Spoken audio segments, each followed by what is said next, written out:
He visto a Dios, lo he visto a la cara. Estoy viendo a Dios con la misma claridad que ustedes me están viendo a mí. Los que han visto la verdad también se la pueden mostrar a los demás. En estas revelaciones directas no hay cabida para la duda. Estas fueron las palabras repletas de gracia pronunciadas por Ramana Maharshi. Con sus visiones divinas reveló que es posible tomar conciencia del ser mediante la gracia de los grandes seres. Cuando vino al mundo en el sur de la India, al final de ese mismo siglo, Bhagavan Sri Ramana, que relució como el sol del ser y esparció su gracia por todo el mundo, fue un paso más allá en sus pronunciamientos que Sri Ramakrishna, al enseñar que no existe un Dios distinto de la persona que lo ve, que no existe un individuo que no es consciente de su propia existencia, sino que el ser de uno mismo es el ser de Dios y que ese ser es tanto el ser como Dios. Bhagavan resumió estas ideas al proclamar la divinidad de la naturaleza humana en los siguientes términos. No existe nadie que no haya visto a Dios. Ver a Dios es algo muy natural para todos. La ignorancia no es más que no ser conscientes de la verdad de esta experiencia natural del ser. Dado que el conocimiento erróneo es tan solo ego, que es apego al cuerpo, la pérdida del ego consiste en sí misma en alcanzar a Dios. Conocerse a uno mismo es conocer a Dios y conocer a Dios es ser Dios. Puesto que tomar conciencia del ser es lo mismo que tomar conciencia de Dios. El ser y Dios no son dos cosas distintas.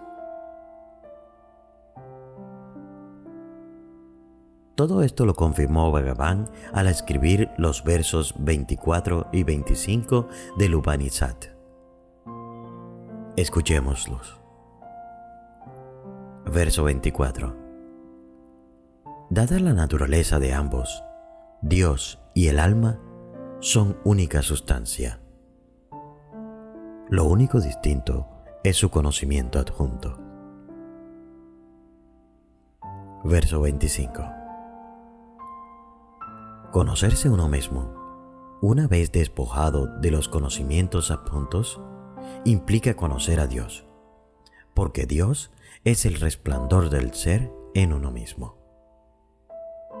Por tanto, Bhagavan, quien otorgó el conocimiento erróneo y redimió a todos con su resplandor, demostró que el hecho de tomar conciencia del ser, algo aparentemente poco frecuente y difícil de alcanzar incluso para los videntes de la antigüedad como Suka, constituye una experiencia natural para todos. Con la intención de liberar a la humanidad y aplicando la conocida estrategia de servirse de un siervo amaestrado para alcanzar a otro salvaje, el dios Shiva asumió múltiples formas, la primera de las cuales fue la de Sri Dakshinamurti, el gurú primordial. Sin embargo, el conocimiento del ser que su gracia reveló mediante el gesto del silencio ha ido degenerando para convertirse en la actualidad en mero conocimiento intelectual y en imaginación. La humanidad se dejaba llevar por el autoengaño y se encontraba, por tanto, a punto de cometer el enorme pecado de matar a Bhagavan, al ser incapaz de ser consciente de él. Al percatarse de la gravedad de esta situación, Sri Dakshinamurti en persona se manifestó en la forma de Sri Maharshi y mediante su propia experiencia reveló que el silencio constituye el significado de los Mahavakyas. Para aquellos devotos que se quejaban de que a pesar de que tenían mucho tiempo con él, eran incapaces de tener una experiencia palpable de su gracia, Sri Bhagavan tenía las siguientes palabras llenas de gracia. Bhagavan siempre está otorgando gracia. La ignorancia no es más que considerar irreal lo real, irreal lo irreal. Cada uno de ustedes resplandece de forma permanente y natural, y en forma de yo. ¿Es que Bhagavan existe como algo distinto de esa conciencia verdadera? Lo que produce la aparente existencia de dos entidades distintas, tú y yo, es el apego al cuerpo. Si al entrar en nuestra atención en el ser, conseguimos que ese apego al cuerpo se transforme en conciencia del ser, y si de esa manera nos damos cuenta de que la realidad no es más que una, entonces, ¿qué sentido tiene hablar de tú y de yo? La gracia del gurú es permanecer en el silencio una vez que se ha tomado conciencia de la verdad tal y como es. Con frecuencia, después de explicar de esta forma cuál es la verdadera naturaleza del ser humano, Bhagavan se quedaba en silencio con la mirada fija para demostrar la autenticidad de su afirmación.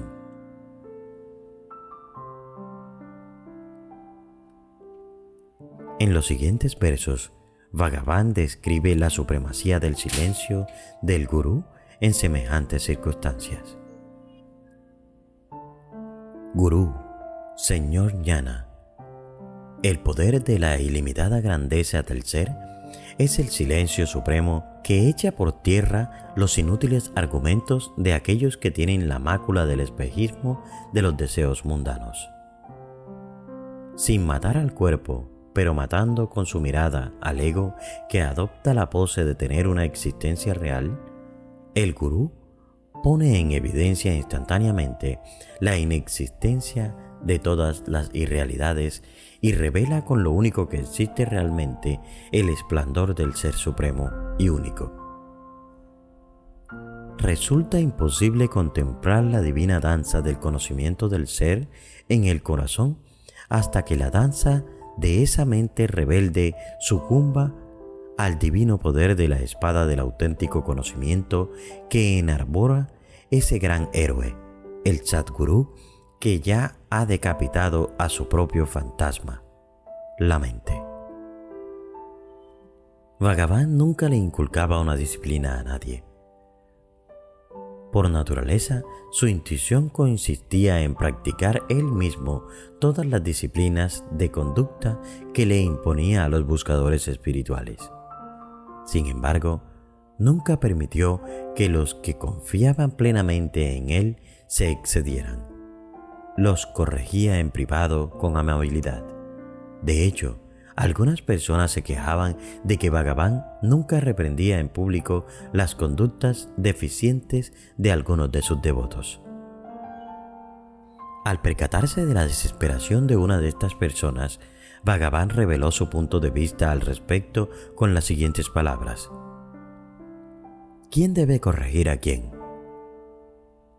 ¿No es el Señor el único que tiene la autoridad para corregir a todo el mundo? Lo único que puede hacer cada cual es corregirse a sí mismo. Eso, en realidad, es corregir a los demás.